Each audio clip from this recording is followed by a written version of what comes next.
consider Las Canas an important witness for you, for the prosecution? With all due respect, Your Honor, the purpose of the testimony is to present what transpired during the investigation of the Special Task Force. As to whether or not what probative value it holds, it is not part actually of the decision of the prosecution, as what we are intending to do here is to present only what happened during the investigation of the NBI, Your Honor.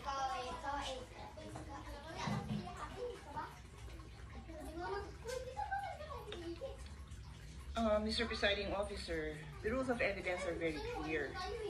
You either present a witness who provides your testimony, or you present a document. And in terms of documents, Rule 132, Section 19 says there are two classes of documents, public documents and private documents. Included in public documents are documents acknowledged before a notary public. Yung pinakitang document is not acknowledged by a notary public.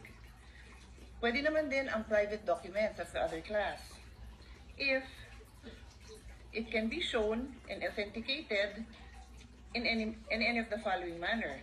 The person saw the document executed or written. Nakita ba ng witness mo na sinulat yon? Nakita ba niya?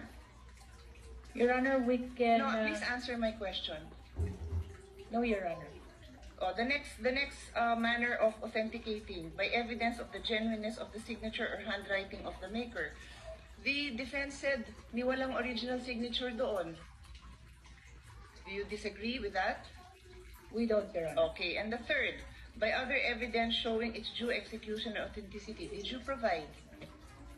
No, Your Honor. Okay, so simple lang, Mr. Presiding Officer.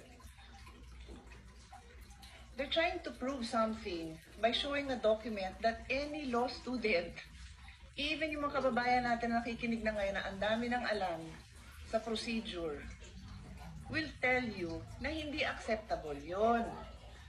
And with all due respect, katulad din nung kahapon na humingi ako ng payo sa inyo, again, I will not name names, we had a discussion in caucus na you cannot unsee what you see. You cannot unhear what you hear. So pinalabas yun. Wala akong problema na palabasin yun, pero do your job and present the proper witness and the proper documentation to do that. Do your job. I'm addressing this, Mr. Presiding Officer, to us as a body. Kasi